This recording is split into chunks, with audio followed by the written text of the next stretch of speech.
আসসালামু আলাইকুম প্রিয় দর্শক এবং শ্রোতা, কেমন আছেন আপনারা? আপনাদের সুস্থতা কামনাই কিন্তু আমাদের সবসময় কাম্য। আপনাদের সামনে প্রতিনিয়ত আমি আয়েশা সিদ্দিকা থাকি বিভিন্ন স্বাস্থ্য বিষয়ক টিপস নিয়ে। আজকেও একটা গুরুত্বপূর্ণ বিষয় নিয়ে কথা বলবো। আমরা যেমন কমনলি অনেক সময় বলে থাকি যে হরমোনাল রোগ হয়েছে। অ্যাকচুয়ালি বডিতে অনেক ধরনের হরমোন থাকে। যেমন ডায়াবেটিসের জন্য ইনসুলিন হরমোন, আমরা হয়তো ইনসুলিনটা ভুলে যাই, ডায়াবেটিস রোগ হয়েছে, এটা আপনার ইনসুলিনটা ইমব্যালেন্সের জন্য এটা হয়েছে। আমরা থাইরয়েডের কথা বলে থাকি, অর্থাৎ থাইরয়েড এটা একটা হরমোন, আপনার বডির জন্য খুবই গুরুত্বপূর্ণ হরমোন। এরকম আরও অসংখ্য হরমোন আমাদের বডিতে আছে যেটা আমাদের বডির প্রোডাক্টিভিটিতে কাজ করে থাকে।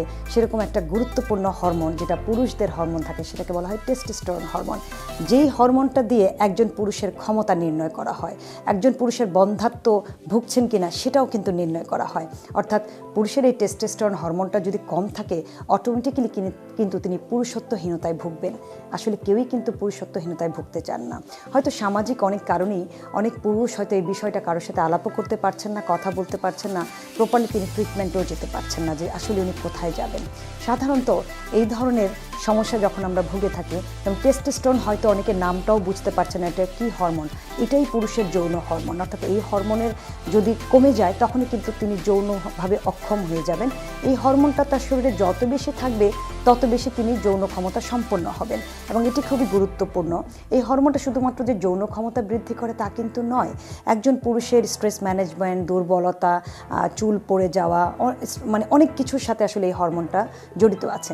সো যখনই দেখা যায় যে 30-এর পরে দেখা গেল যে অনেক পুরুষের এই হরমোনটা কমতে শুরু করে দেয়। এটা অনেকগুলো কারণ, আমরা নানা কারণে স্ট্রেস থাকি, আমরা হয়তো রেগুলার লাইফস্টাইল মেনটেন করছি না, অনেক ধরনের ব্যাড ফুড, ব্যাড হ্যাবিটে আমরা অভ্যস্ত থাকি। সেই কারণগুলোতে আস্তে আস্তে করে হরমোনটা কমে যায়। যেমন করে অনেকে আছেন যে একেবারেই হাঁটাহাঁটি কোনো কিছু না করার কারণে ইনসুলিন রেজিস্ট্যান্ট হয়ে তিনি ডায়াবেটিসে ভুগছেন, এবং তখন তাকে খাদ্যাভ্যাস, লাইফস্টাইলটাকে মেনটেন করতে হচ্ছে। সেম অনেক কারণেই আপনার থাইরয়েড হরমোনটা নষ্ট হয়ে গিয়ে আপনি হাইপোথাইরয়েড বা হাইপারথাইরয়েডের মতো রোগে আপনি ভুগতে পারেন। সেরকমই কিন্তু আরেকটা হরমোন টেস্টোস্টেরন, যেটা আপনি আপনার খাদ্যাভ্যাসের কারণে স্ট্রেস ম্যানেজ করতে পারছেন না, প্রচুর পরিমাণে ডিভাইসে আপনারা যারা অ্যাডিক্টেড থাকেন তাদের প্রত্যেকের কারণে কিন্তু এই অভ্যাসগুলোর কারণে কিন্তু আপনার এই হরমোনটা কমে যেতে পারে। তাই এটিকে যখন আপনি খেয়াল করবেন যে খুব দুর্বল লাগছে, অবসাদ লাগছে, মেজাজ খিটখিটে হচ্ছে, স্কিনটা ভাঁজ পড়ে যাচ্ছে, চুল পড়ে যাচ্ছে, তারা চাইলে টেস্টোস্টেরন হরমোনটা চেক করে নিতে পারেন এটার লেভেলটা ঠিক আছে কিনা। শুধুমাত্র খাবারের মাধ্যমেও চাইলে কিন্তু আপনি এই হরমোনটাকে বাড়াতে পারেন। আমরা অনেক সময় এই যৌন শক্তিটা যখন হারিয়ে ফেলি সেটাকে আমরা অনেক সময় একেবারে ডিরেক্টলি রোগ বলি, কিন্তু আমি এটাকে সমস্যাই বলবো। প্রথমে এটাকে সমস্যা ধরতে হবে, কারণ অনেক সমস্যা আছে যেটা আপনি খাবারের মাধ্যমে কিওর করে ফেলতে পারবেন। অবভিয়াসলি আপনি একজন হরমোন বিশেষজ্ঞকে দেখাবেন, তার ট্রিটমেন্টটাকে আপনি নেবেন। এখানে একটা কাউন্সেলিংয়ের খুব বেশি প্রয়োজন হয়। তারপরে আপনি খাদ্যাভ্যাসের জন্য অবশ্যই একজন পুষ্টিবিদের শরণাপন্ন হবেন, যে এই হরমোনগুলো বাড়াতে যে খাবারগুলো সাহায্য করে সেই খাবারগুলো আপনার খাদ্য তালিকায় রাখার চেষ্টা করতে হবে। সপ্তাহব্যাপী আপনার খাবারের তালিকাটা যেন তেমনই রিচ থাকে যেন এই হরমোনটাকে খাবার থেকে 70% আপনি বাড়িয়ে ফেলতে পারেন। তেমনই কিছু খাবারের কথা আজকে বলবো। সর্বপ্রথম যার কথা বলবো তা হলো মধু। এটি সবাই জানে প্রাকৃতিক নিরাময়কারী একটা বিষয় এখানের মধ্যে আছে, গড গিফটেড। সো মধুটাকে খেতে হয় আসলে জাস্ট পিওর মধু যদি হয়, হাজার ফুল থেকে তৈরি হওয়া কিন্তু এই মধু ক্যাটাগরি আছে এটাতে। সো যে যত ভালো পিওর মধু পাবে তার জন্য তত ভালো। কোনো রকম পানি বা কিছু মিক্স না করে মধুতে একটু আদা কুচি মিক্সড করে জাস্ট আপনার জিহ্বা দিয়ে চেটে খাবেন। এটি হলে স্টমাক থেকে গ্যাসটাকে নির্গত করে দেয়, এবং এতে থাকা বোরন খুব গুরুত্বপূর্ণ একটা খনিজ উপাদান যেটা আপনার টেস্টোস্টেরনের মাত্রাটাকে বাড়িয়ে দিবে। সবজির মধ্যে যদি খুব গুরুত্ব দিই তাহলে হলো ক্যাবেজের কথা বলবো, অর্থাৎ বাঁধাকপি। বাঁধাকপিতে প্রচুর পরিমাণে ভিটামিন এবং মিনারেল থাকে। এই ভিটামিন মিনারেলগুলো টেস্টোস্টেরন বাড়াতে হেল্প করে। অনেক বেশি গুরুত্বপূর্ণ ফল আমাদের চারিপাশে আছে। ফলের মধ্যে খুব বেশি আমি গুরুত্ব দিই কলার কথা বলবো, আনারের কথা বলবো, খেজুরের কথা বলবো, এবং সাইট্রাস ফ্রুটসের কথা বলবো। এই ফ্রুটসগুলোতে ম্যাগনেসিয়াম এবং অনেক অন্য মিনারেলগুলোতে কিন্তু ভরপুর থাকে, স্ট্রেস ম্যানেজ করতে সাহায্য করে। আমরা প্রচুর স্ট্রেস যখন থাকি আপনার কিন্তু তখন টেস্টোস্টেরন লেভেলটা কমে যাবে। তাই খাদ্য তালিকায় এই ফলগুলোকে আপনাকে যুক্ত করতে হবে।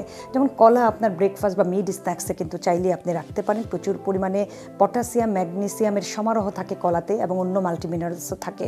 আনারের কথা যদি বলি, এটার কালারের জন্য ফাইটোনিউট্রিয়েন্ট, এবং এটার কালারের জন্য খুব বেশি ইম্পর্টেন্ট, এটাতে লাইকোপেন থাকে। সো এটি আপনার অটোমেটিক্যালি টেস্টোস্টেরনের মাত্রা কিন্তু বাড়িয়ে দেয়। তবে কোনো খাবার 1-2 দিনে কখনোই নয়। এই খাবারগুলোকে আপনার কন্টিনিউয়াসলি কিন্তু আপনার খাদ্য তালিকায় রাখতে হবে, চেঞ্জ করে করে রাখতে হবে। সাইট্রাস ফ্রুট অর্থাৎ টক জাতীয় ফল যখন আপনি খাবেন তখন আপনার স্ট্রেস হরমোনটাকে কমিয়ে দিবে, আপনার টেস্টোস্টেরনটাকে বাড়িয়ে দিবে। তার মানে হলো স্ট্রেস হরমোন আপনার টেস্টোস্টেরনটাকে কমিয়ে দেয়, কাজেই স্ট্রেস কোনোভাবেই নেওয়া যাবে না।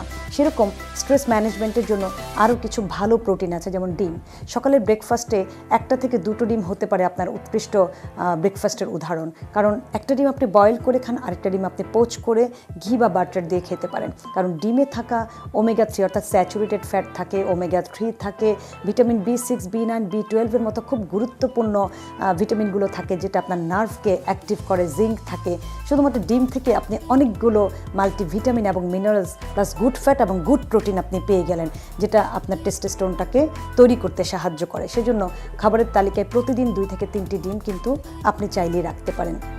দুধের সাথে জাফরান মিক্সড করে খেলে টেস্টোস্টেরনের মাত্রা বেড়ে যায়।